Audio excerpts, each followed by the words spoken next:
Boa noite a todos. Hoje nós estamos na nossa última aula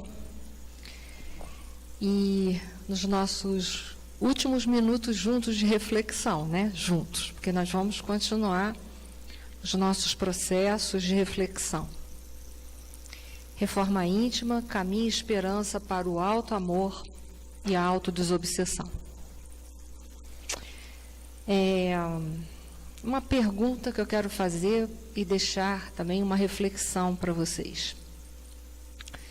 Qual é o nosso maior obstáculo ao progresso?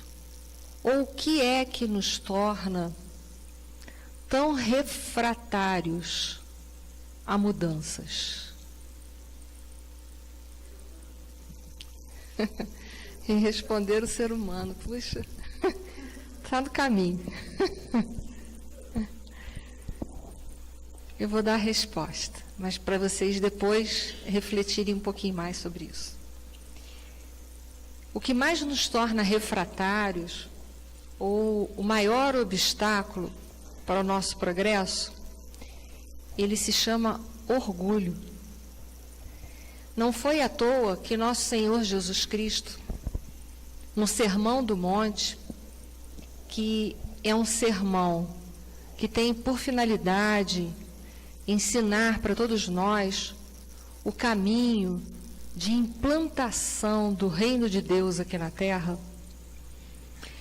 que ele abre esse Sermão do Monte com as bem-aventuranças, e a primeira bem-aventurança dele é bem-aventurados os pobres de espírito, que é o que vai trabalhar a questão da humildade, que seria a antítese do orgulho. Aliás, nosso Senhor Jesus Cristo, ele já vem ao mundo trazendo essa mensagem para todos nós. Porque pelo fato dele ter, nascido numa manjedoura, ali já deixa bem claro para a gente, novamente, o simbolismo da humildade, ou seja, a primeira virtude que todos nós precisamos desenvolver para que nós possamos evoluir emocionalmente e espiritualmente. Por quê? Porque o orgulhoso é a pessoa que se acredita muito acima das outras.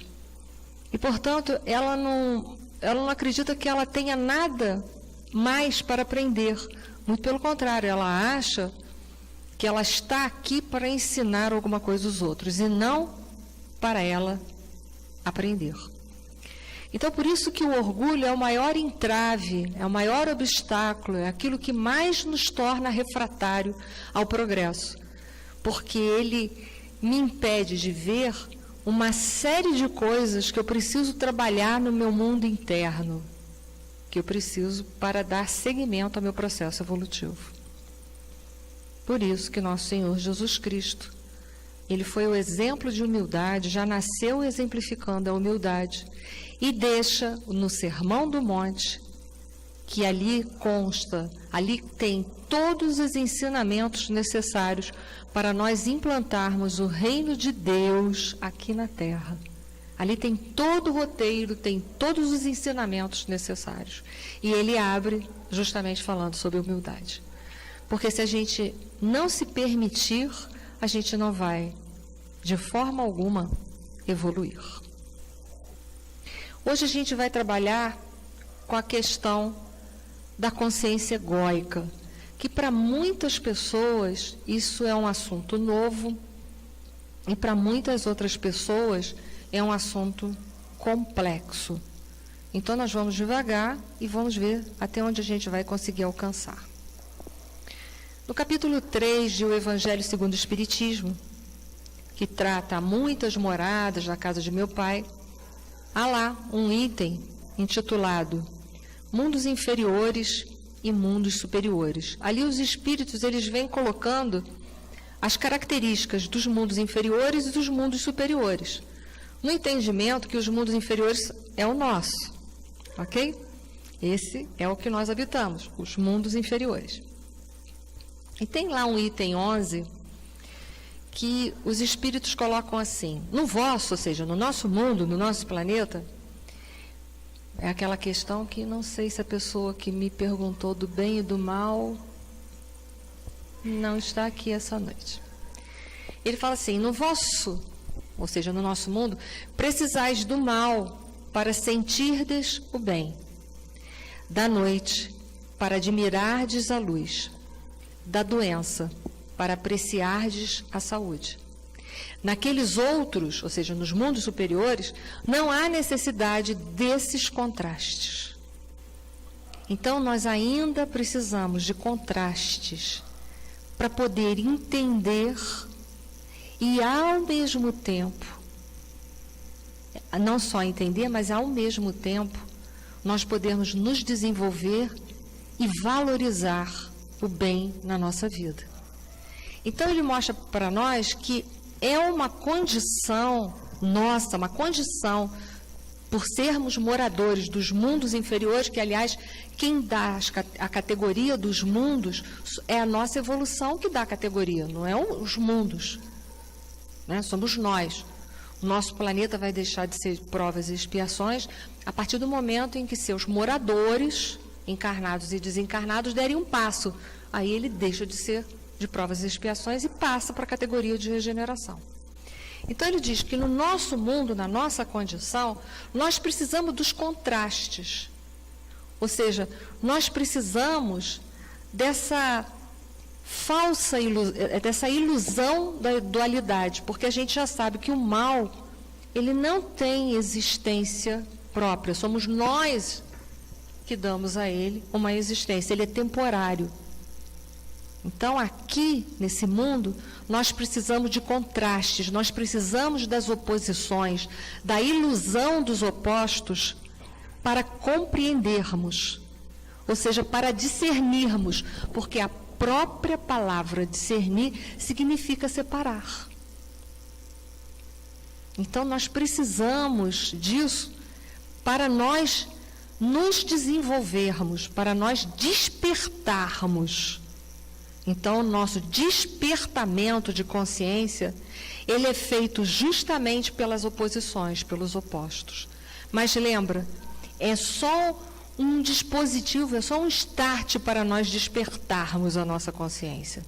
Por isso, a Joana de Ângeles, ela intitula a consciência egóica, ela diz que a consciência egóica, ela gera a ilusão dos opostos.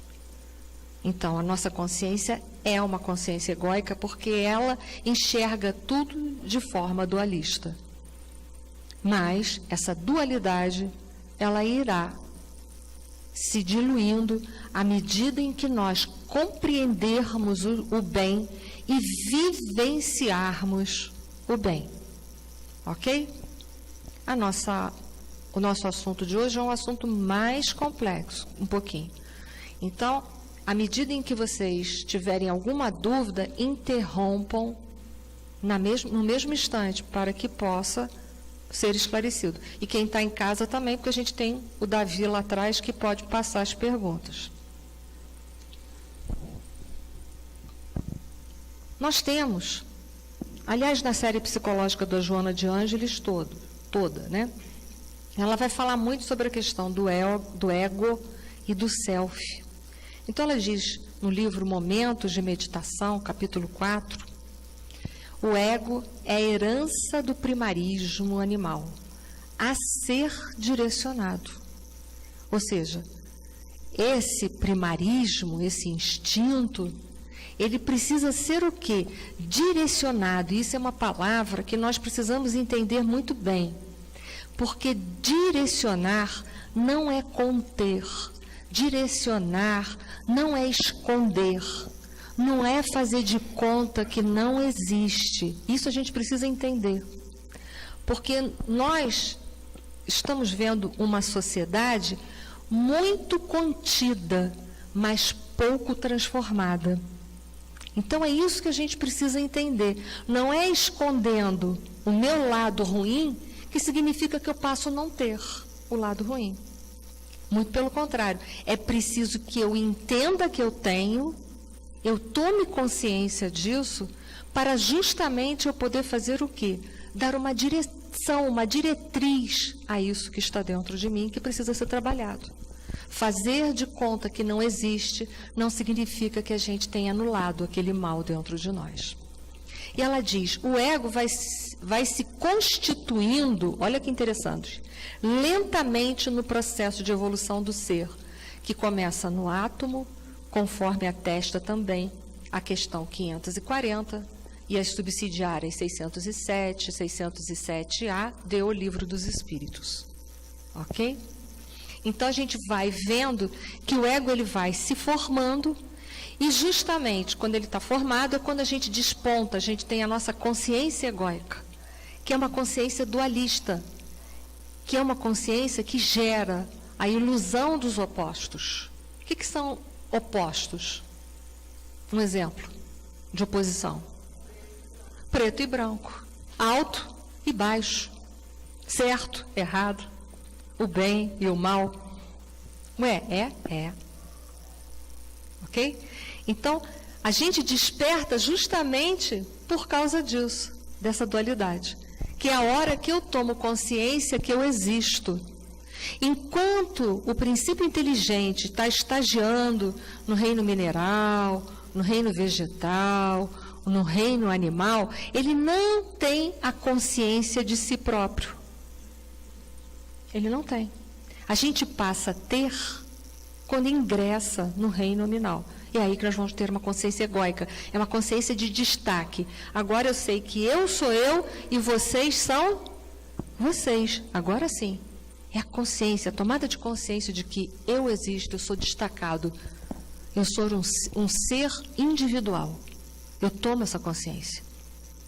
E isso é muito importante. Se não fosse isso, a gente não se individualizava. Ok? Tá? Muito complexo? O ego é a imagem que construo a meu respeito. Então, o ego é aquilo que eu idealizo, é aquilo que eu acho que eu sou.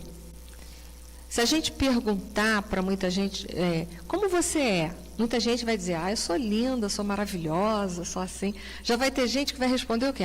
Eu sou um zero à esquerda, sou um fracasso. Não é? São as oposições, são as extremidades. Geralmente, quando alguém pergunta alguma coisa a nosso respeito, a gente, em geral, às vezes, fica muito acanhado. Fica até acanhado de, por exemplo, assumir uma qualidade. O que não deveríamos. Não deveríamos ficar acanhados. Nem por assumirmos os nossos erros e nem tampouco por assumirmos as nossas qualidades. Até porque nesse nosso processo de autoconhecimento e reforma íntima, nós contamos com isso. Nós contamos com a tomada de consciência do que está errado dentro de nós, porque só assim podemos modificar, e contamos com aquilo que trazemos de positivo que temos dentro de nós, porque é justamente o algo positivo que vai me dar subsídios para eu poder trabalhar o quê? O meu lado feio, o meu lado ruim. Então, a gente tem. E humildade, a palavra humildade, lembra que eu falei que é a primeira virtude que nós precisamos ter? A palavra, ela significa reconhecimento. Quando eu me reconheço, quando eu me enxergo, eu tenho que me enxergar dentro de um processo de totalidade. Ou seja, com aquilo que eu tenho de ruim e aquilo que eu tenho de bom. Isso é humildade.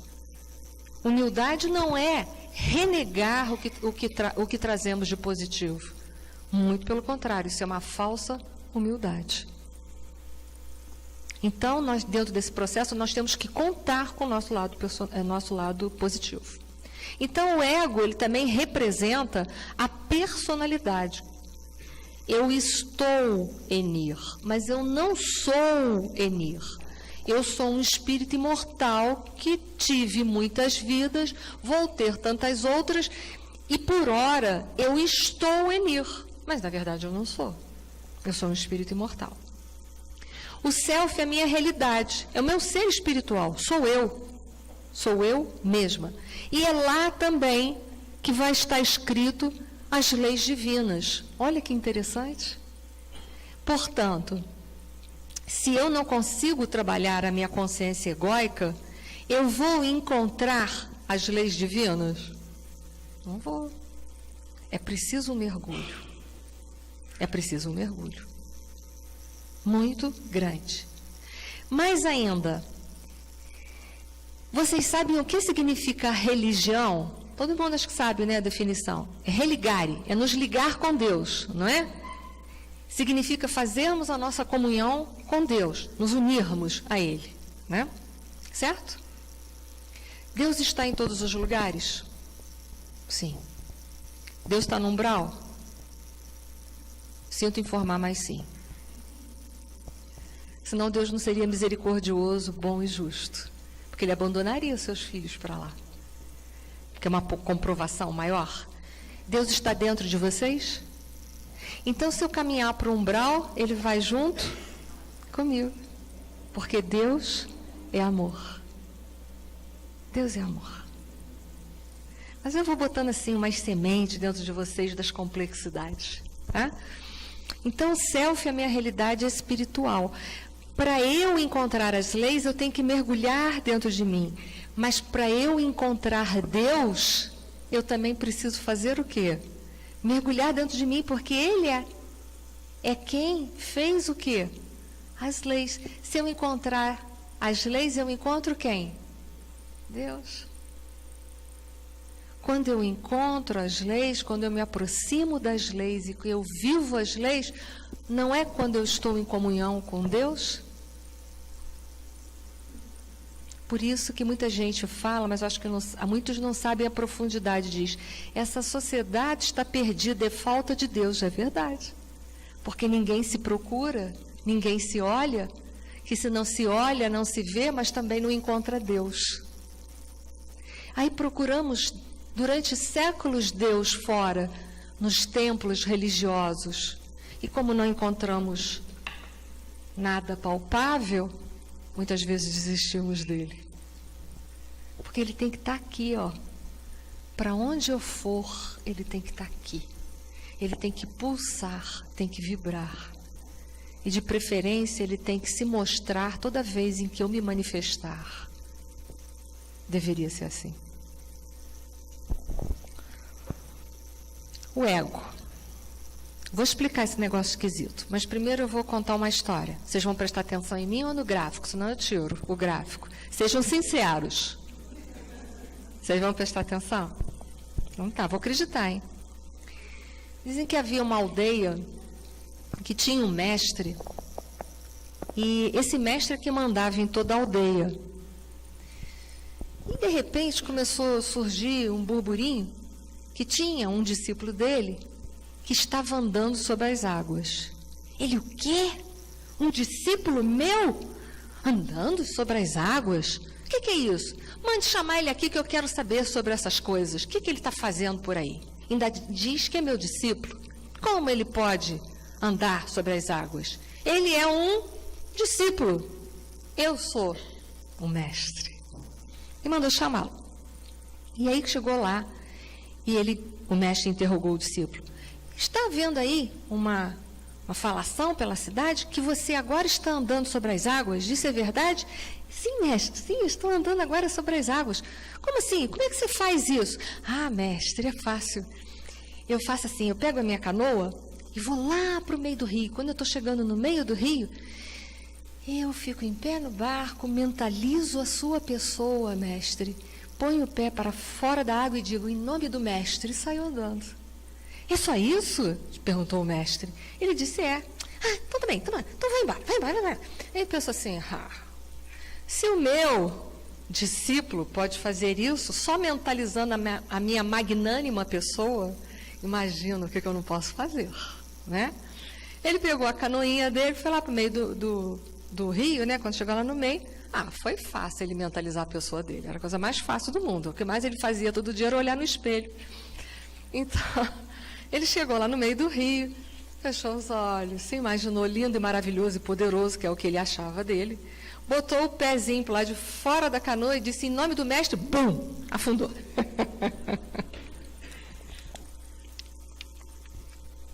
Essa história é uma metáfora para a gente entender o ego. O ego. O ego é muito tendencioso, ele vive de comparações. A gente viu aqui embaixo, ó, aqui. Ele se acha de comparações. Que foi o que o mestre fez, ele fez uma comparação. Se você pode andar em meu nome, você é só um discípulo. Eu sou quem? Um mestre. Né? Comparação. Então, o ego, ele te joga para as alturas, ou ele te joga lá para baixo do abismo. Isso já é uma dica para a gente. O ego, ele tem essa capacidade de jogar a gente para os extremos. Ou a gente se sente a pessoa mais importante do mundo, daquele universo ali, ou a gente se sente a pessoa mais zero à esquerda daquele universo ali. O ego tem essa capacidade. E o ego, ele faz todas as comparações, mas qual é o fator, a grandeza? Ele compara o que com o que, o ego? Ele com o outro. Então, a gente já viu que o ego, ele me faz, lá na definição da Joana de Ângeles, o ego, ele me joga dentro de uma personalidade, ele me projeta uma personalidade que muitas vezes eu não sou, mas é aquilo que eu idealizo, não é assim, o ego? O ego, ele te faz acreditar que você é uma porção de coisas que muitas vezes você não é aquelas coisas, mas é aquilo que você idealiza, mas você não é aquele idealizado. Se você se utiliza ele como medida de comparação, é uma medida de comparação tendenciosa. Porque eu estou me comparando, por exemplo, com o Celso. Então, eu estou analisando, avaliando o Celso por quem? Por mim. Estou avaliando por mim. E é por isso que, horas, o ego faz a gente se sentir superior às pessoas, e hora ele faz nos sentirmos, em relação às outras, inferior. Porque quando eu posso estar acima daquela pessoa, então, eu estou ótima. Mas quando eu vejo que eu não tenho condições de estar acima daquela pessoa, ele me joga para onde? Para baixo. Mas, às vezes, antes da gente ser jogado para baixo, o que a gente costuma fazer? Jogar o outro para baixo, quem respondeu. Porque quando eu não consigo estar acima do outro, o que em geral a gente vê na sociedade os homens fazendo? Denegrindo a imagem do outro, porque já que ele não consegue subir, o que ele tenta fazer? Rebaixar aquele homem para que ele fique aonde? Acima. O ego tem essas artimanhas. E é isso que a gente vê dentro de uma sociedade. Um tentando se destacar mais do que o outro. Há dentro dessa sociedade uma forte tendência à competição. Em todos os sentidos há uma competição. Mas nosso Senhor Jesus Cristo nos ensinou a sermos competitivos? Não. Ele nos ensinou o quê? Fraternidade, que é sinônimo de cooperação. Eu coopero. E é só na base da cooperação que nós podemos verdadeiramente construir uma realidade. Só assim. Porque é possível para nós, no nosso estado, nós sabermos mais do que todo mundo? Não, somos espíritos imperfeitos. Nós estamos na mesma categoria. Nosso Senhor Jesus Cristo estava acima da humanidade terrestre, mas nós não estamos acima da humanidade terrestre. Então, com certeza, a mensagem que eu vim aqui aprender e vivenciar não é estar acima de, mas é estar tanto quanto o outro. E o que anda às voltas a nossa sociedade? Justamente com essa competição, porque isso alimenta o interesse pessoal. Aliás, a gente vive dentro de uma sociedade em que o interesse pessoal está em voga. O que nós estamos vivendo hoje no Brasil? Uma grande crise de interesses pessoais, que nós denominamos essa crise de corrupção. Mas o que é a corrupção? Eu penso em mim e você que se dane. Se as minhas necessidades, que necessidade é uma coisa muito questionável, se as minhas necessidades estão supridas, eu não tenho nada com isso que a sua não está suprida. O que é isso? Qual é o nome disso? Egoísmo. Né? Egoísmo. Então, nós já falamos de uma chaga, orgulho, que me impede de me desenvolver espiritualmente e emocionalmente, e nós estamos falando de um outro entrave ao nosso progresso, que é o quê? O egoísmo. Porque quando eu penso em reter tudo só para mim, eu acabo promovendo uma destruição em massa. Essa é a verdade, que é o que nós estamos vendo hoje no Brasil. O Brasil está a um passo de se afundar. E nós sabemos disso, que nós moramos aqui. Então, a gente também já está nessa noite discutindo qual é o antídoto para esse mal da sociedade. Então, o ego, ele trabalha com comparação, com análise o tempo todo. Todo o nosso aprendizado, ele está embasado num processo analítico. Nós partimos do pequeno para o grande, não é assim? Uma criança, ao ser alfabetizada, ela vai aprender, primeiro, um exemplo, todas as vogais, depois ela vai somar as consoantes, não é assim? Desculpe as professoras aí se eu estou assim, muito primária, mas vamos lá, me deem uma ajuda. Depois vão formar sílabas, tá certo aí as professoras? Depois palavras, depois vai haver um processo de construção de frases, para depois você chegar aos textos. E, fazendo uma parte, quantos analfabetos funcionais a gente tem no Brasil? Que as pessoas leem os textos e perguntam, o que você leu? Sei não. Aí lê de novo, o que você leu? Sei não. Né? Sabe ler, mas não interpreta nada. Todo o nosso processo de aprendizado é analítico, porque todo o nosso processo de aprendizado é assim.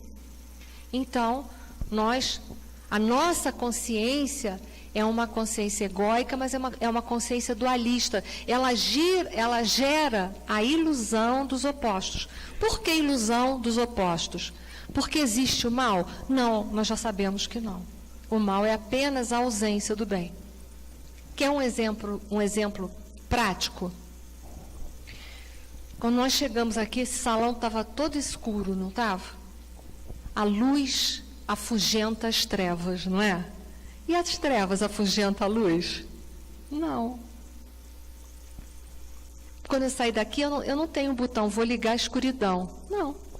Eu só tenho o botão da luz para afugentar quem? A escuridão. Mas eu tenho o botão da escuridão para afugentar a luz? Não.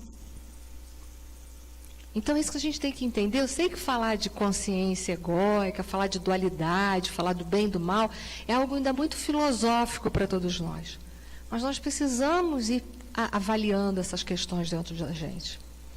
Então, toda a nossa consciência egóica é uma consciência de comparação. A gente está sempre fazendo comparações. E é por causa dessas comparações que a gente sofre tanto. Não é? Não sei se vocês se percebem dessa forma. A gente fica assim, puxa, eu queria tanto ter a casa que o meu vizinho tem. Olha a comparação. Ainda hoje eu estava conversando com uma alma querida que falou assim para mim, eu sou uma pessoa que ela não usou a palavra triunfar, mas agora me veio essa palavra na cabeça. Eu não me triunfei em nada, eu não consegui me realizar em nada na vida. Eu falei assim, como assim não? Não, porque olha só, eu vi os meus amigos, fizeram faculdade, eu falei assim, para tudo. Por quê? Para tudo, peraí. E você entende, porque essa pessoa é espírita, você entende que você é um espírito, é um ser individual com necessidades pessoais, com obstáculos pessoais a vencer na vida? Talvez você não fez a faculdade que os seus amigos fizeram.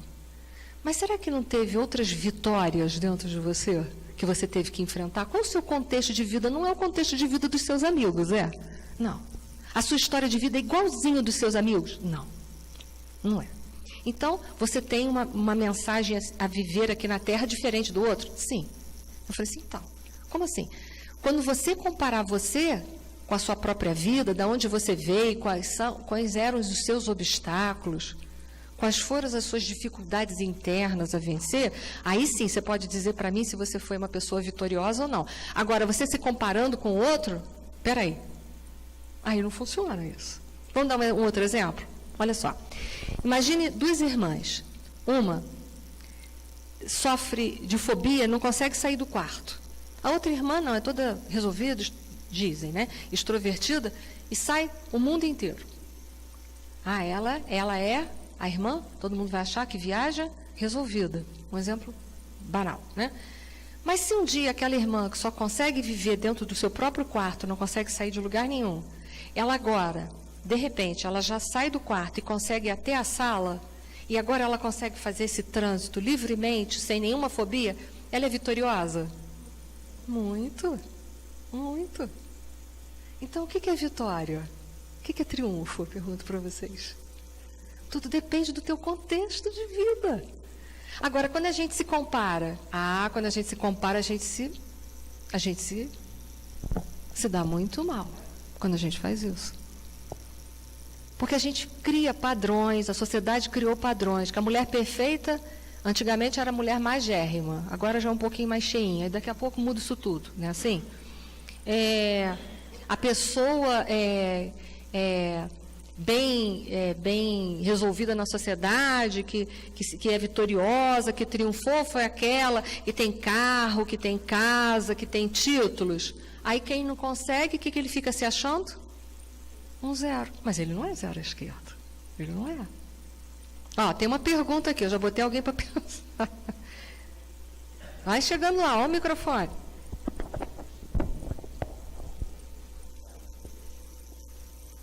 Ligou? Não, Enilha, é o seguinte. Olha o microfone na boca. Agora estou falando. Isso. Esse padrões que você falou, acabou de falar, esse curso mesmo que você está dando de autoiluminação, eu acho que o que a gente tem que fazer é romper, pelo menos eu acho que é difícil para a ideia, mas eu acho que é por aí, com esses padrões que nós temos arraigados consciente ou inconscientemente, e talvez começar do zero. A gente tem que quebrar esses padrões. Quebrar o que não é fácil, porque desde criança nós fomos condicionados, depois aprendemos, e são os padrões realmente que nos fazem, às vezes, estacionar, não? Você falou aí que me interessou bastante. A proposta é quebrar esses padrões para você poder ser feliz. Porque se você viver dentro desses padrões, como eu citei agora, muita gente é fracassado, e não é verdade isso. Porque às vezes o contexto que ele veio, toda a história de vida desse espírito, ele deu passos, às vezes, muito mais importantes do que o outro que fez faculdade, tem mestrado, tem pós-doutorado, tem casa, tem mansão, tem carro, tem não sei o quê. Ele deu um passo muito maior do que a soma do outro. É isso que a pessoa tem que fazer, porque o ego ele vai fazer comparação e vai te trazer frustração. Porque se eu não posso ser igual a você, eu começo a ficar frustrada. E aí eu começo a achar que eu não sirvo para nada, aí eu entro em depressão. Eu fico mal, tenho baixa autoestima. Por quê? Porque é uma comparação distorcida. É típico daquela pessoa que não se conhece. Então vai dizer assim, você é um fracassado, você não conseguiu nada disso, e você vai incorporar o fracassado. Por quê? Porque você não se conhece. Porque se você se conhecer, você fala assim, é o que você acha, mas eu não sou. E você não ia nem ligar para isso. Mas por que a gente liga tanto para as opiniões das pessoas? Porque a gente não se conhece, então tudo que falam da gente, a gente fica balançado. A gente se ofende. A gente faz isso. Porque como a gente não se conhece, a gente passa a incorporar aquilo que o outro disse como uma verdade absoluta. Enquanto que às vezes é uma grande mentira a meu respeito. Ele não conhece nada da minha vida para estar falando aquilo que ele está falando. E até porque, vamos combinar e sermos sinceros. Uma pessoa que fala isso a seu respeito, ela está com uma tremenda dor de cotovelo. Porque quem não está com dor de cotovelo não vai falar mal do outro, dizer que ele não foi bem, que ele não está bem resolvido, que ele não está isso, que ele não está aquilo, que ele é um zero à esquerda. Muito pelo contrário, quem está bem resolvido vai ver as qualidades daquela alma. E não vai falar nada de ruim dela, só vai ter coisa boa para falar. Porque todos nós aqui nessa sala, nós temos um somatório infinito de coisas boas. Eu tenho certeza disso. Só que tem que ter olhos para ver, nem todo mundo tem. Porque não é difícil a gente destruir a pessoa com uma avaliação, com uma olhada. No instantinho a gente acha um monte de defeitos, né? O difícil é você olhar e ver um monte de qualidades naquela pessoa. Isso é que é difícil. E o ego também trabalha com proteção. Por quê? Porque tudo que é feio dentro da gente, como você falou, o que nós aprendemos na nossa educação? Que tudo que era feio tinha que fazer o quê? Esconder, que não podia ser mostrado. Não fala isso, menino! Não faz isso, menina. Não é assim? Como se não fazer e não falar significa que está resolvido. Não, está resolvido quando for resolvido. Porque enquanto não tiver resolvido, está lá. Está lá e vai ficar lá.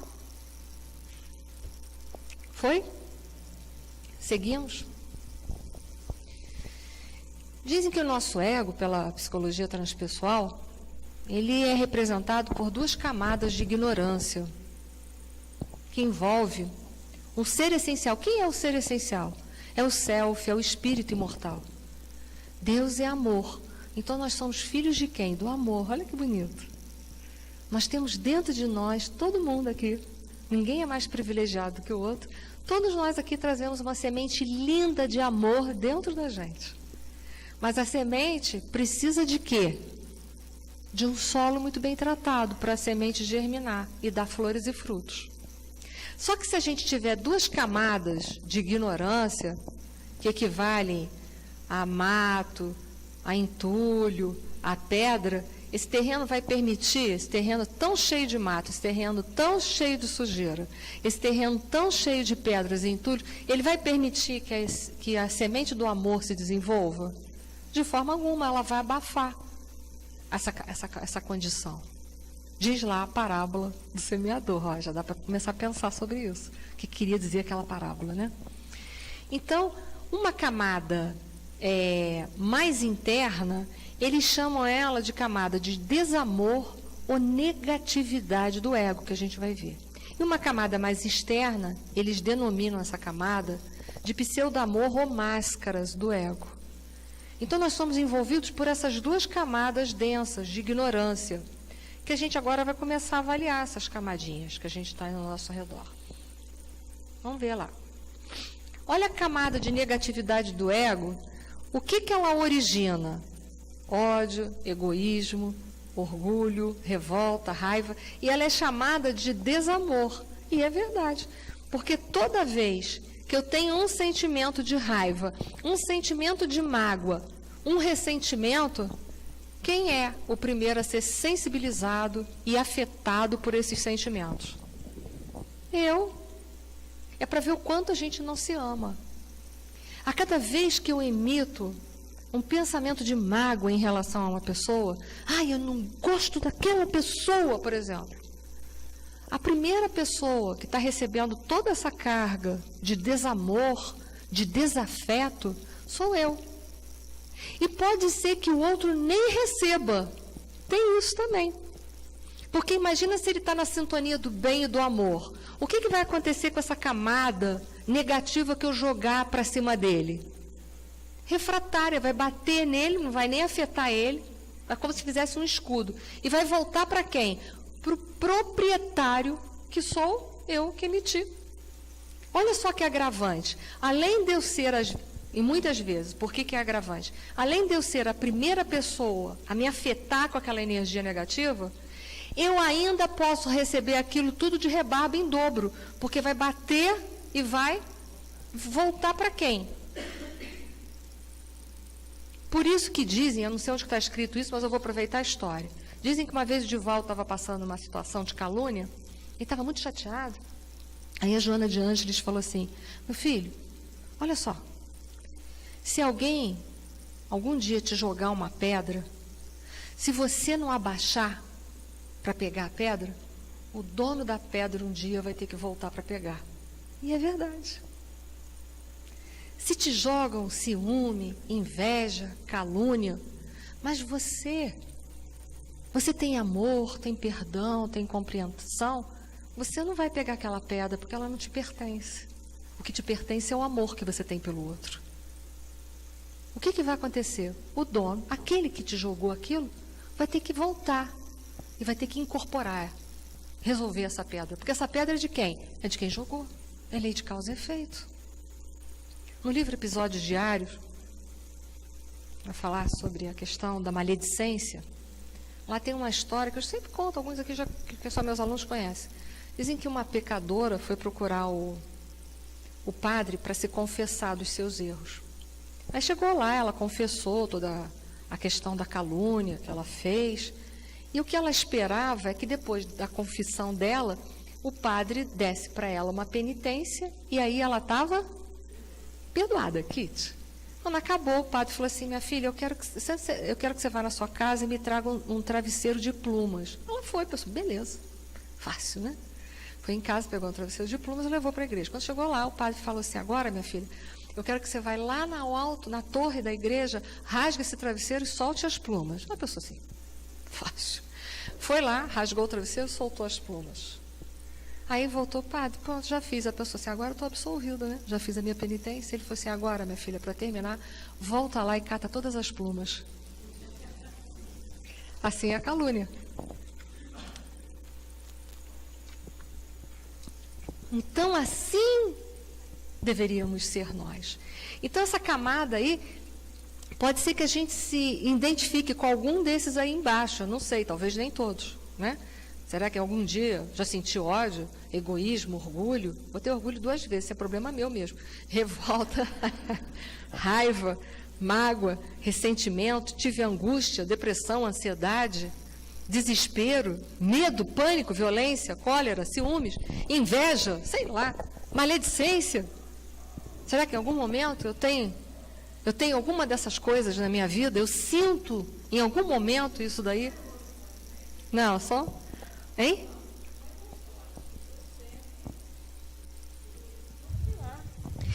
A gente são sente. Emoções. São emoções. Tem umas, outras não, mas o importante é o que você faça com ela. O problema é o quanto que a gente dá de alimento para essas coisas. Como você se desfaz imediatamente ou não, né? Porque tem gente que fica na mágoa 10, 20 anos. Aí já é obsessor mesmo. Nada. Eu conheci uma pessoa, isso que eu vou falar aqui, eu não vou dizer a pessoa, mas eu convivi com uma pessoa que um dia chegou para mim e falou assim, Nira, hoje eu estou satisfeita. Eu falei assim, por quê? Porque há 10 anos, olha só, 10 anos, eu estava esperando o momento para me vingar do fulano de tal e hoje eu consegui. Quando a pessoa falou isso, é muito minha amiga, eu falei para ela assim, o quê? Você perdeu 10 anos da sua vida? Eu falei. Ela me olhou e falou assim, porque 10 anos tu conviveu com isso dentro de você. Eu falei assim, aí que acordou, que tinha 10 anos que alimentou a mágoa, o ressentimento, a raiva. Porque isso é perder muito tempo. E a gente não tem mais esse tempo para perder. O problema é que disso tudo é o quanto que a gente alimenta isso tudo dentro de nós. Tem gente que é muito ciumento, é muito possessivo. Quer os amigos para eles, quer o marido ou a esposa para eles, quer os filhos para eles. O que é nosso, diz o Evangelho? O que podemos levar depois da morte? Não levo o marido, não levo o filho, não levo os amigos. O que eu levo? Eu levo meus conhecimentos, meus sentimentos e a minha consciência, que pode estar limpa ou suja. E o resto? O resto fica. E as titulações fica também. Não vale nada do outro lado. Então, veja bem, nossos filhos não são nossos, foram empréstimos. Nosso marido não é nosso, é um empréstimo. Por isso que diz, no capítulo 16, não se pode servir a Deus e a mamão, que nós somos depositários e não proprietários das coisas. Tem gente que mata a esposa, porque se você não vai ser minha, também você não vai ser de ninguém. Como assim? Já parou para pensar que antes de você achar que ela poderia ser sua, ela é filha de Deus, ela não te pertence em nada. Em nada. O que é nosso? O que a gente construiu aqui dentro. Os nossos desequilíbrios são nossos? São, tanto quanto nas nossas conquistas. Então eu desejo a vocês muitas conquistas, poucos desequilíbrios. E aquela outra camada é a camada que vai ocultar tudo aquilo que é feio, porque a sociedade diz pra gente que é feio ter raiva, é feio ter mágoa, é feio ter ciúmes. E aí a gente cria umas máscaras e vai colocando elas para quê? Para ninguém ver. Então, o dia que eu estou muito triste, é feio ser triste. É feio ser triste. Quem na sociedade quer gente triste? Ninguém quer conviver com gente triste. Aliás, nós estamos num século muito perigoso, eu acho isso. Ninguém quer conviver com gente triste, ninguém quer conviver com idoso. E aí eu vou falar uma notícia muito ruim para vocês. Vocês querem? Caso vocês não morram antes, serão os idosos do futuro. Que ninguém quer. Hoje em dia tem até uma ciência chamada, que estuda a parte da geriatria, que é a gerontofobia. A pessoa que tem horror a envelhecer e horror a velho. Tem uma notícia horrível para essa pessoa. Você corre um risco gravíssimo de ficar velho. E como assim? Como assim não quero ser velho? Como assim não quer ser? Não estou entendendo. Você pode falar que não quer ser? Você pode até dizer que você não quer. Mas se você não morrer antes, você vai ser. Ah, mas eu faço um monte de coisa para ficar inteirona. Tá fazendo um monte de coisa, mas é velha. Entenda isso. É velho e velho. Inteiramente velha, digamos assim. Né? Eu costumo falar inteiramente velho. Que quando sem roupa, desculpe a sinceridade, todos nós nos denunciamos. Então entenda, bobeira é essa, não quer ser velho. Assume logo. Mas não quer ser velho, não quer cuidar dos velhos. E aí eu já vou alertando a vocês. Vocês fazem o que vocês quiserem, mas se vocês não morrerem antes, vai ser um perigo, né? Então, o dia, né, que eu não estou afim de assumir os meus pacotes, o que eu faço? Eu me vitimizo. Hoje eu não estou nem um pouco afim de entrar em contato com nada. O que eu faço? Eu me torno uma vítima. Porque aí, o que acontece? A culpa é de quem? É do outro. Beleza. Aí eu não tenho que entrar em contato com nada, o outro que entre. O perfeccionismo, ele vai vestindo outras máscaras. O problema é o seguinte, não sei se vocês sentiram. A gente inicialmente no slide anterior tinha um problema. Agora nesse slide a gente passa a ter. Porque é o problema que não foi resolvido, daquelas emoções todas conturbadas, ciúme, inveja, fuga, e vai por aí fora. E o outro é as máscaras que eu vou colocando para eu não entrar em contato e para também eu não mostrar para ninguém que eu estou vivendo isso. Então, quer dizer, a gente vai só piorando a nossa vida. Se já estava ruim, a gente torna ela um pouco pior. E é isso que a gente faz. E aí vamos ver um pouquinho dessas máscaras. Dizem que a gente tem isso tudo. Não brinco. Vamos lá? Vocês estão preparados? Então? Pode? Pode ou para? Depois que apertou o dedo aqui, tem que ir até o final. Vai? Vamos lá. Da compensação, a gente... O que é compensação? É quando a gente tem algo negativo dentro de nós. Pode ser um comportamento negativo. Ou pode ser um defeito físico que eu não goste em mim. Eu tento compensar com alguma outra coisa que eu tenho que é legal, que é boa. Ok? Vamos ver um defeito físico para pegar leve? Vamos supor que eu tenha uma verruga imensa no meu nariz grande. Então, vamos supor. Então, para disfarçar a verruga, aí o que eu faço? Eu sobressaio os olhos. Pronto. Ficou resolvido, né? Aí é como se eu não tivesse o nariz nem grande, nem a verruga no nariz. Mas só tivesse o quê? Os olhos. Mas eu resolvi o problema da verruga com o nariz grande. Aí você faz uma plástica. Não vai adiantar nada, você vai arranjar outra coisa, amigo. Não sei se vocês viram aqueles documentários de plástica. Tem gente que começou fazendo plástica para consertar o nariz porque não gostava. Aí, quando consertou o nariz, viu que o queixo não ficava bom porque aquele nariz não combina com o queixo. Aí ajeita o queixo. Aí quando faz o queixo com o nariz, vê que as maçãs do rosto não ficaram proporcional, nem ao nariz, nem ao queixo, faz a maçã do rosto. Aí faz a maçã do rosto, vê que a sobrancelha, a parte de cima da testa não ficou proporcional, aí faz... Aí depois que fez aquilo tudo, olha, fala assim, não, mas os meus, se for as mulheres, os meus seios não estão bons, faz no seio. Eu fiz o seio, agora a barriga que não está, gente. Então faz a barriga. Eu fiz a barriga, mas olha só, a coxa não está legal. Aí faz a coxa. Agora que eu fiz a barriga e a coxa, o bumbum não está legal. Faz o bumbum.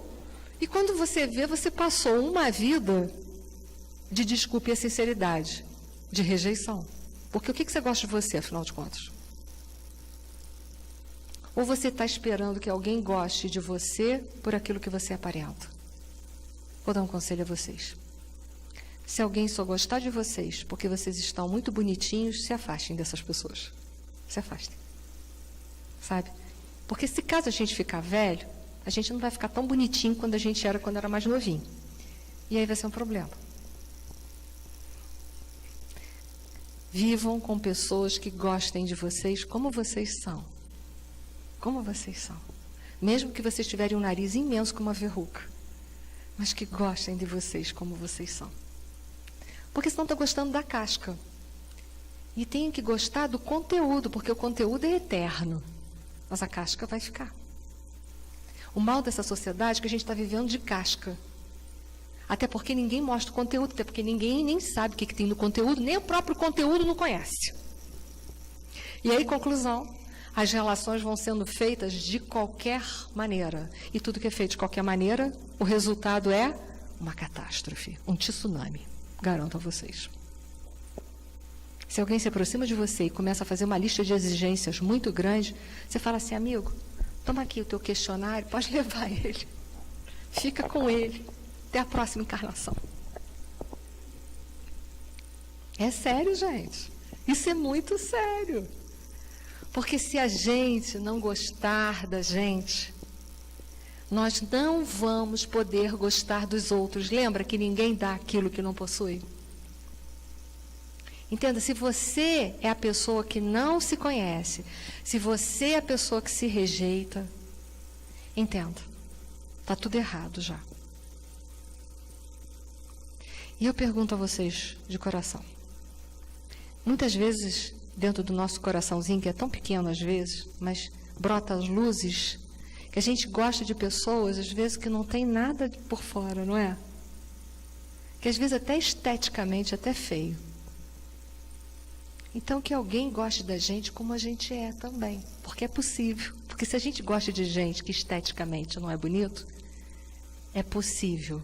Estou só dando uma comparação muito simplória. É possível gostarem da gente como somos. E se não gostar, a gente reza para a pessoa. Eu vou rezar para você, prometo. A compensação, ela tem vários outros mecanismos embutidos. Como às vezes a máscara de muitos é o puritanismo. Vocês já devem ter conhecido gente puritana. Todo mundo já deve ter conhecido, né? O puritano é aquela pessoa que tenta mostrar uma pureza exacerbada 24 horas e cobra de você essa conduta. Bom, se a gente quer ser puro, isso é muito bom, vou dizer para vocês, isso é ótimo. Mas quem está no caminho da purificação, um dia já andou pelo caminho da lama, do pântano, não é? Então, vamos combinar que quem já passou por lá sabe a imensa dificuldade que é para sair de lá. Então, ele não vai cobrar nada de ninguém. O que ele pode fazer é estender suas belas mãos para auxiliar muito em silêncio, sem dar o menor vestígio que ele está olhando para os teus defeitos. Porque a caridade manda que a indulgência seja vivida. Então, quando a gente encontra pessoas assim, é porque ela não consegue trabalhar com as suas próprias impurezas. Então, ela fica exigindo da vida e dos outros aquilo que ela mesma não está conseguindo construir no mundo interior dela. Porque quando a gente é e ponto. E ponto. Fanatismo também. Existe fanatismo, que é uma outra máscara, Existe fanatismo religioso, existe fanatismo político, cultural, de raça, enfim. Existem vários fanatismos. Quem é fanático é. Já viu o fanático lutando pelos direitos dele? Porque eu tenho direito, mas o outro também tem. É porque a pessoa que luta por aquilo ali, ela nem acredita que ela é tão igual à outra. Porque se ela acredita que é tudo igual, para que ela está lutando por uma causa dessa? Um exemplo, um racismo. Eu sou branquela. Aí eu vou lutar agora pelos direitos do branquela. Aliás, quem me chamar de branca, eu já vou avisando que eu vou processar. Porque branco é cor. Eu sou caucasiana. Se o negócio é processar, eu também já estou me armando. Aí eu vou lutar pelos direitos dos brancos. Mas para que eu tenho que lutar pelos direitos dos brancos? Eu tenho que lutar pelo direito dos seres humanos. Porque isso aqui, ó, é uma casca. Qual é a diferença do caucasiano para o negro, para o asiático? Qual é a diferença? Nós temos que lutar pelo direito do humano. Acabou. Não temos que lutar por nada. Então, o fanático é aquele que, na verdade, nem se crê no direito, né? Ele nem entende nada dele mesmo. Ele está tentando aceitar-se, que até agora ele não conseguiu nem aceitar e nem viver. Porque quando a gente aceita uma coisa dentro da gente, uma religião, a gente não impõe a nossa religião para ninguém. Porque a gente entende que a religião do outro é tão boa quanto a sua. Porque é a religião que faz dele uma pessoa mais sensível, mais humana. Quando você entende que se você é caucasiano ou negro, não importa, que não há diferenças nisso, não há o que lutar por isso. Se você acha que os teus direitos não estão sendo respeitados, você observa, será que ele não está sendo verdadeiramente vivido? Ou é você que se sente inferior por estar nessa ou naquela raça? É isso que você tem que pensar. Você não é por aquilo que você aparenta. Você não é mais importante porque você é negro. Você não é mais importante porque você é caucasiano. Você é importante porque você é filho de Deus. É ponto final. Acabou isso. Não tem mais nada para ser lutado em relação a isso. Partido político. Não vou falar nada. Se é partido, já está estragado. Acabou. Não preciso falar mais nada, né? Se partido já está estragado, gente. Acabou. Porque uma coisa partida, eu não quero uma coisa partida. Eu quero uma coisa o quê? Inteira. Né? E aí, deixo vocês para pensarem. Tem gente que veste a máscara do martírio. Já viu aquela pessoa que fala assim? Eu faço tudo pelos outros. Eu até me sacrifico e deixo de fazer as coisas por si próprio. Foge dessa pessoa. Foge. Porque ela não gosta dela. A gente deve ajudar a todos. Mas a gente também deve se amar. Certo? Imagina uma vida de dedicação, 24 horas, eu cuido de todo mundo. Aí eu não vou no médico, eu não me cuido, eu não faço nada. Isso é correto? Ainda fala assim para o outro, olha senhora, eu tenho que cuidar dessa tosse. Estou eu aqui tossindo para caramba. Senhora, tem que cuidar dessa tosse. Né? É o quê? Você está falando uma coisa que nem você não faz. Você tem que dar exemplos. O que você fala é aquilo que você tem que viver. Vamos nos cuidar? Vamos. Vou cuidar de você, mas eu cuido de mim também. Foi? Vitimização. A gente já falou muito de vítima, né? O vítima é aquele que tenta empurrar o pacote para o colo do outro. Há muita gente que é vítima, 24 horas, né? Vocês devem conhecer muita gente vítima. Eu sou assim por causa do meu pai, eu sou assim por causa da minha mãe, eu sou assim por causa do meu marido, eu sou assim por causa do meu filho, eu sou assim porque eu tenho uma rinite alérgica que vocês não sabem. A minha é diferente da de vocês. A minha é muito pior do que a de vocês, mas vocês não sabem o que é isso. Não, olha só. Vive a sua vida. Acabou. Né? Peraí, o microfone. Acorda aí, Leida. Cadê aí? Vai lá. Não, senão o pessoal de casa não escuta. Às vezes eu não consigo visualizar você. Porque essa vitimização... Bota o microfone. Essa vitimização, eu acho que ela vai se chocar também com a compaixão, não vai?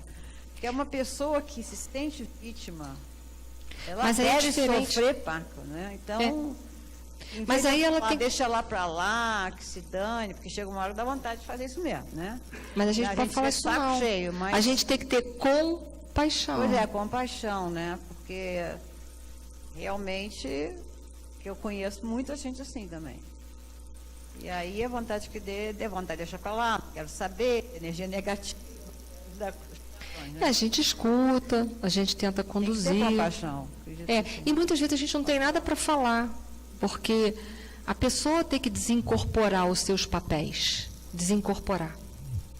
Porque isso aí, a vitimização é um papel que ela está assumindo, que ela está vestindo isso, para ela não entrar em contato com as suas responsabilidades.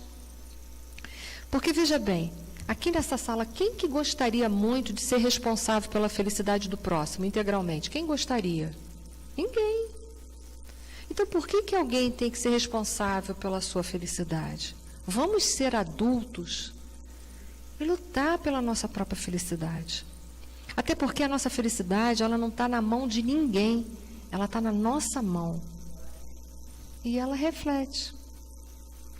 Então, essa questão da gente ficar culpando as pessoas pelo local infeliz que a gente está vivendo, pelas coisas infelizes, isso é uma postura cômoda.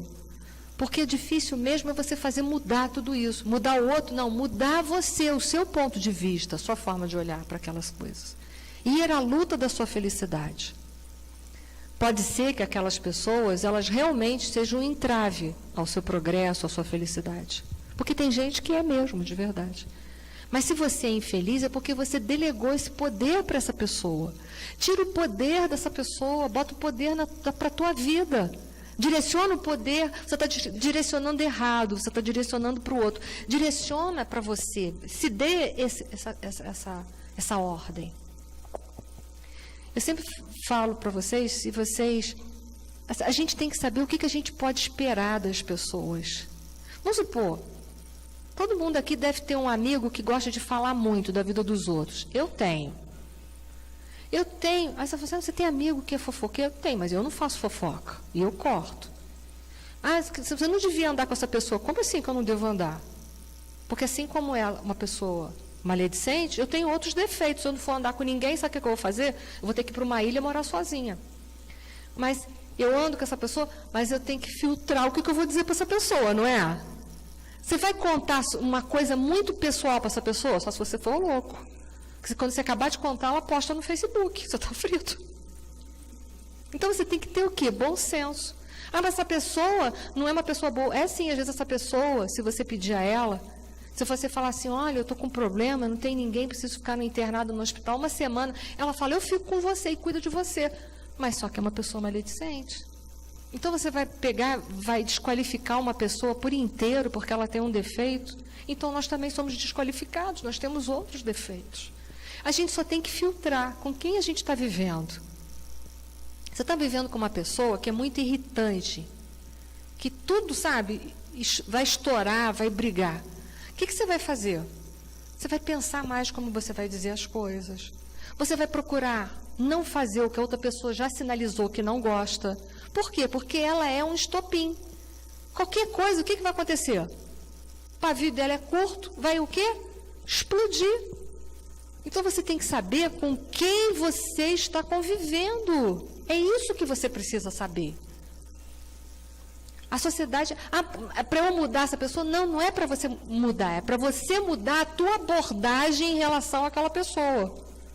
Porque com as pessoas que são muito pavio curto, você tem que ter uma abordagem mais branda e pacífica. Para aquele que é maledicente, você tem que ter uma abordagem mais recatada, mais refinada, sem falar tanta coisa. Pensar mais no que você vai falar, porque você sabe que tudo que entrar naquele ouvido vai sair pelaquela boca. Então, conclusão, você tem que saber o que você vai falar para aquela pessoa. Porque você já sabe que ela vai postar no jornal de grande circulação do país. Então, entenda, você só tem que saber com quem você está convivendo. Só isso, não tem? Você não tem que mudar as pessoas. Porque as pessoas têm defeitos, mas elas têm qualidades. E esse é o lance que a gente tem que viver em sociedade. Trabalhar com as nossas potencialidades, que são positivas. E não apartar as pessoas, porque isso é uma ideia o quê? Preconceituosa e totalmente descaridosa. Ah, porque essa pessoa é assim, eu não quero mais ela. Você pode não querer na sua vida pessoal, mas você não deve desqualificar a pessoa. Ou você pode ter até aquela pessoa na sua vida pessoal, mas você tem que, né, frear, parar, pensar, refletir. Gente, se nós formos procurar pessoas perfeitas para viver, eu tenho um conselho para dar a vocês. Procurem viver com Jesus só. Porque o resto não vai dar. Então, pessoas com mania de perfeição. Vocês conhecem alguém? Eu conheço uma pessoa que tem mania de perfeição. Tudo tem que ser direitinho, o slide tem que ser direitinho. Então, assim, perfeccionismo. Muita gente é perfeccionista. O que será que tem tão imperfeito dentro de você que você não consegue trabalhar? É uma pergunta que você tem que fazer. Por que você está preocupado tanto com detalhes externos? Porque não é o externo. Jesus já disse para os doutores da lei, né? Não é o que entra na boca do homem, é o que sai da boca dele. Ou seja, não se fixa no exterior, se fixa no interior. O que você está cobrando tanto dos outros é que provavelmente dentro de você tem alguma coisa errada. Euforia. Quantas pessoas a gente hoje vê? A euforia é uma máscara que você coloca para encobrir o quê? A tua tristeza, a tua depressão. Por que você está triste e deprimido? Porque você está vivendo de passado. E o ansioso está vivendo de futuro. Só tem um lugar que a gente pode viver e mudar tudo. Qual é? Agora. Tá? Então, são máscaras que nós vamos vivendo. Projeção, né? Também conhecido como transferência. Leva o indivíduo a interpretar os pensamentos, sentimentos e as atitudes de outras pessoas em função das suas próprias tendências. O ego reprime seus conflitos de personalidade, projetando-os em outras pessoas. Né? Quando você projeta, você começa eu estou agindo dessa forma, eu estou fazendo isso, mas é você. Você fica reclamando do comportamento do outro, mas, na verdade, você está projetando aquilo para o outro. É um defeito dentro de você. É algo que você tem dentro de você que você não encara, mas cobra nos outros. A gente deu um monte de exemplo ali para trás. Parar de fazer essas projeções, jogar para o outro aquilo que é da sua responsabilidade, vivenciar, incorporar e resolver. As coisas estão acontecendo assim, tudo está errado na nossa relação por causa de você.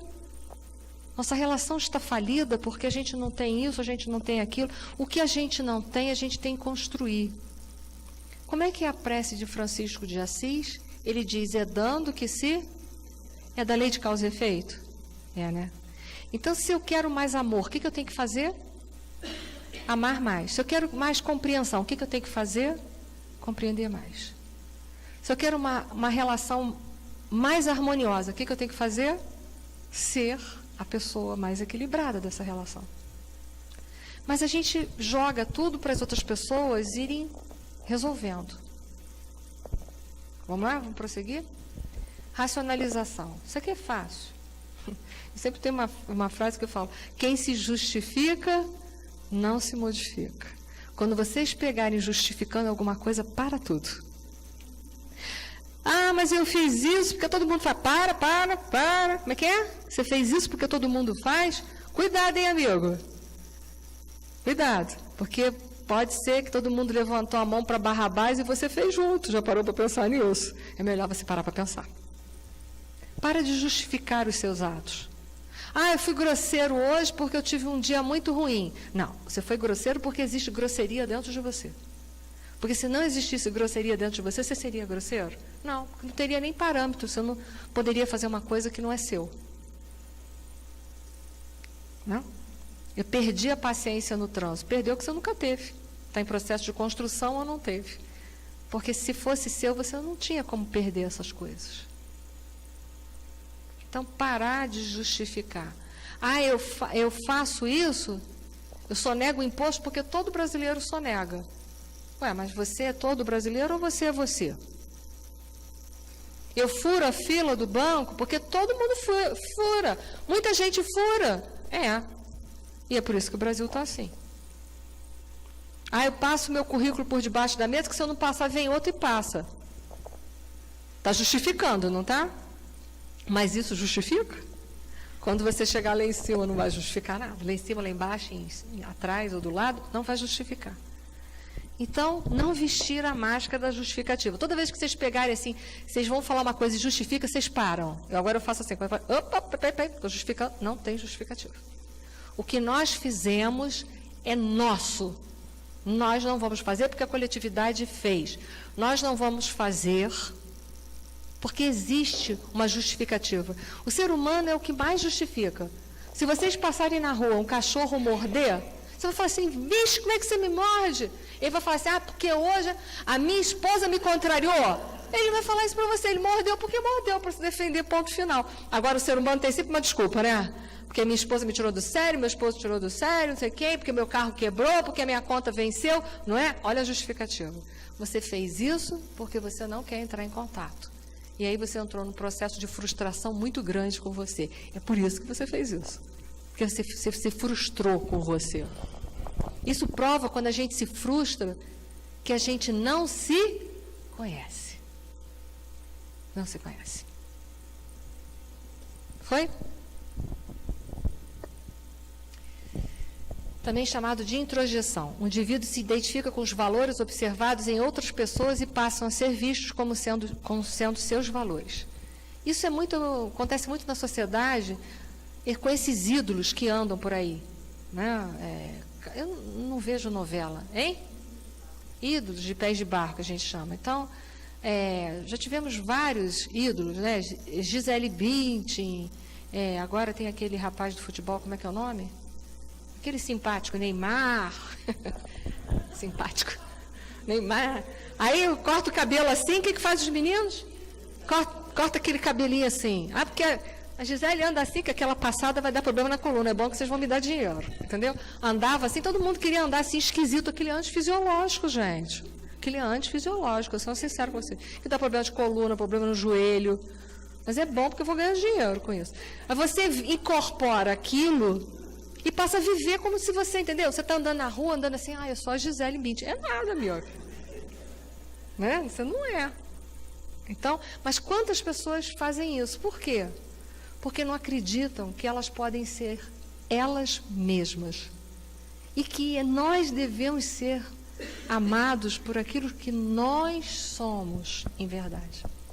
Então, eu não preciso incorporar o penteado de ninguém. Se corta o cabelinho assim, eu corto o cabelinho assim assado, eu corto. Se a roupinha assim, eu ponho.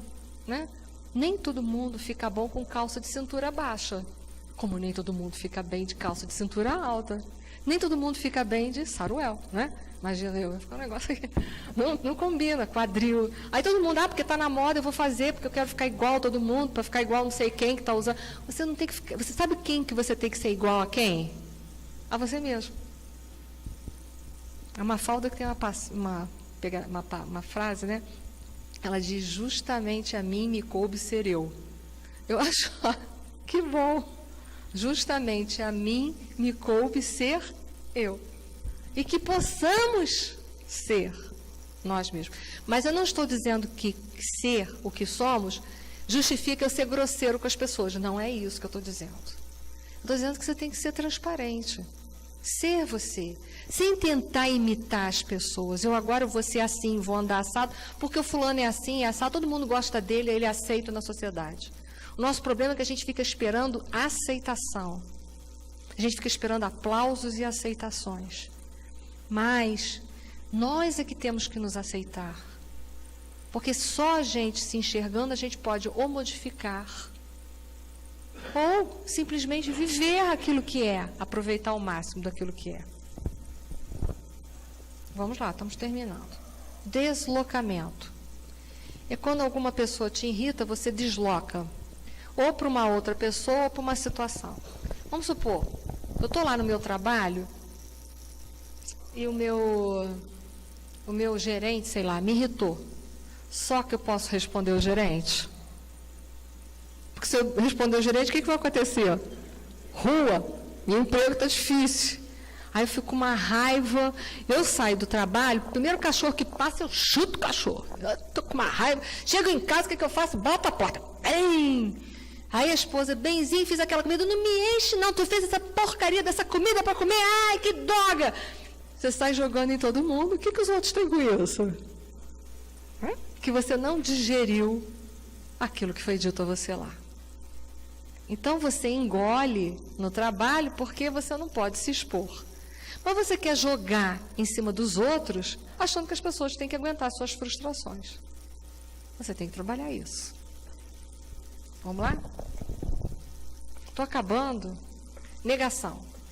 A negação é vista quando a gente não consegue assumir uma situação muito crítica da nossa vida. Um exemplo é, por exemplo, quando a pessoa descobre que ela está com uma doença muito severa e que vai levá-la à morte. Um exemplo. Muita gente começa a negar. Não, o que eu tenho? Vai ficar bem, eu vou tomar aquele remedinho, vou fazer aquele tratamento. Mas entenda, não há tratamento, não há remedinho. E às vezes o médico já encaminhou ele por esse entendimento. Mas o que ele faz? Ele nega.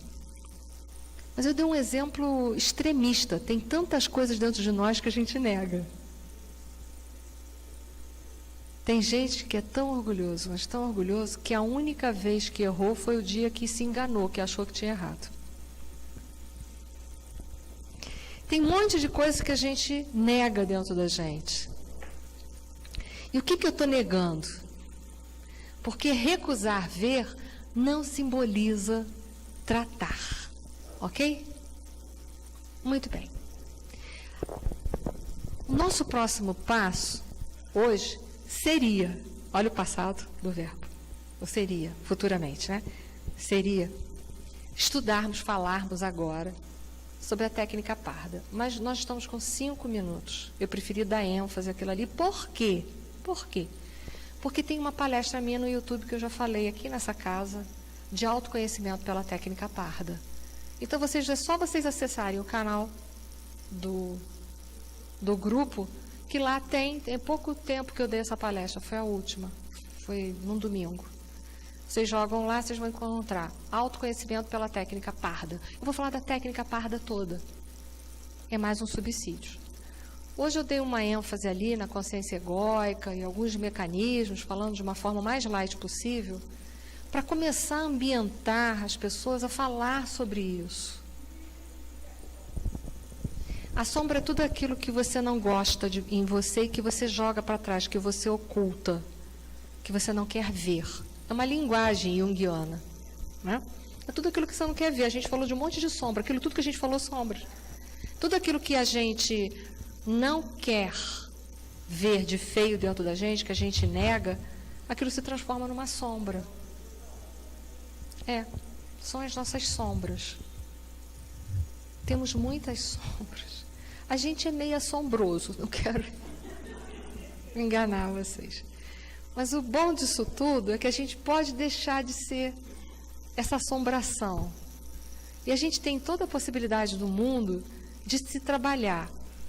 Esse curso que visava e visou muito falar dos processos de autodesobsessão, é porque a Casa Espírita, ela oferece diversas terapêuticas, a sessão de desobsessão, o passe, a água fluídica, o atendimento fraterno, temos as palestras públicas, temos muitas coisas para oferecer. Mas a pessoa tem que se conscientizar de que a ajuda vem de fora, mas a solução, ela vem de dentro, já dizia Jung. Tudo isso que está aqui é um paliativo, basicamente. É como ter uma dor de cabeça e eu tomo analgésico. Melhora a dor de cabeça? Sim. Mas por que você está tendo dor de cabeça? Você tem que ir na causa.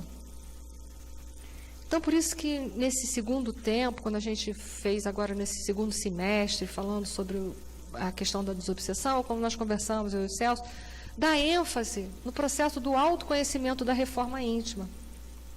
Porque isso vai servir tanto para os processos de autodesobsessão, como eles vão servir para nós termos uma vida de relação melhor. O que eu chamo de vida de relação? Não é só a dois, não. É vida de relação social. Vida familiar, de uma forma geral. É para nós nos conhecermos e nós podermos ser pessoas mais felizes, mais resolvidas. Não é para a gente pegar isso tudo que a gente conversou aqui essa noite e levar para a nossa casa e ficar pensando, eu sou mesmo uma pessoa miserável, porque eu tenho tudo isso. eu vou acalmar vocês, eu também tenho. Mas a questão é aí a gente ir equacionando. Equacionar a vida é como tomar um prato de sopa quente. Se você pegar a colher e for no centro do prato, o que vai acontecer com a sua língua? Vai ficar em carne viva. Mas se você for comendo a sopa pelas beiradas, daqui a pouco você chega no centro do prato, a sopa está uma temperatura amena. Isso é o processo de autoconhecimento e reforma íntima. Não é botar a carruagem na frente dos bois. Aliás, quando a gente estiver tentando fazer mais do que a gente dá conta, é justamente nesse momento que o orgulho está com as rédeas. Porque é o orgulho que me faz acreditar que eu sou mais poderosa do que eu sou. Então é a hora da gente parar e falar assim, para, porque quem está direcionando é o orgulho, não é a humildade. Para tudo, vou rever o caminho. É hora de parar e rever a trajetória. Então é para vocês irem para casa e se avaliarem. Não é para avaliar o marido, não é para avaliar a esposa, não é para avaliar o filho, é para se avaliar. Senão a casa vira uma arena, em que um fica jogando para o outro. Tá vendo? A gente foi lá no curso ontem, você viu aquilo tudo, agora você está fazendo tudo de novo? Não é para isso. Mas é para a gente se olhar. É para ter esse olhar crítico. Mas assim, sem julgamentos. Eu olhar e detectou. Eu tenho essa tendência. Se eu tenho essa tendência, o que eu tenho que fazer? Eu tenho que trabalhar essa tendência que é negativa na minha vida. Como é que se trabalha uma tendência negativa? Com um comportamento positivo. Nesse nosso processo, não vale ficar só olhando defeito, tem que olhar virtudes. E todos nós aqui temos qualidades. Foi o que eu disse da minha amiga maledicente. Eu gosto de fazer uma fofoquinha, mas é uma pessoa prestativa. A gente vai fazer o quê? Olhar o lado bom da pessoa. E ter cuidado com o lado ruim. Assim, da mesma forma, as pessoas vão olhar para mim, vão aproveitar o que eu tenho de bom e vão fazer o quê? Ter cuidado com o meu lado ruim. É assim a vida de sociedade. Nós fomos chamados a viver nesse planeta porque os nossos defeitos se esbarram uns com os outros, a gente se machuca. E para a gente parar de se machucar só tem um jeito. Eu vou cortar os meus espinhos e vocês vão ter que cortar o de vocês. Não tem jeito.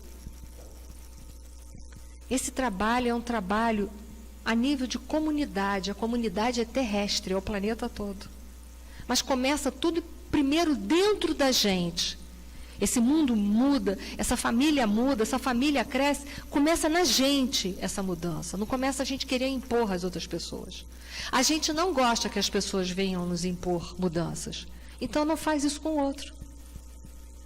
Realize a mudança que você deseja no outro. Lembra da prece de São Francisco? É dando que se recebe, é perdoando que se é perdoado. Lembra dessa prece. O que você quiser no outro, você faz valer em você. Benzinho, você é muito agressivo. Então seja você uma mulher doce, cheia de amor com ele. Você está brincando ou não? Ok? Então a técnica parda tem tudo isso aí, esses slides, inclusive lá na palestra. É só acessar o canal do YouTube que vocês vão ter. Eu quero deixar o último slide. Achei o último slide, né? Muito obrigada pela paciência. Quem tiver perguntas que não quiser fazer aqui, não tem problema, pode fazer por e-mail, naquele e-mail que eu passei para vocês. O que eu tiver de material, terei imenso prazer em passar. Eu não boicoto material. O que vocês me pedem, eu dou na íntegra para vocês. Teve gente que já até me pediu slides. Se quiser meus slides, eu dou também. Se quiser, pode. Né? Não tem essa questão, até porque já está público. Não tem essa questão de não dou, não vou dar, vou prejudicar. Dou fonte bibliográfica, a apostila é cheia de referência bibliográfica para quem já recebeu a apostila. Eu coloquei tudo lá, se eu não coloquei tudo foi porque eu esqueci, não foi por maldade, mas aí tem nos slides aqui. Agora eu digo a vocês, leiam mais o Evangelho segundo o Espiritismo, porque Jesus é o modelo e guia, são os seus ensinamentos que vão nos ajudar na nossa transformação. E é também tudo que ele deixou de ensinamentos para nós que vai nos dar suporte para a nossa transformação. Porque mudar não é mole, não. Não é mole, não. Não é mole, não. Mas é possível, mas não é fácil. Então, desejo a vocês uma boa caminhada e que o Mestre Jesus seja o modelo e guia de vocês também. Muito obrigado pela paciência.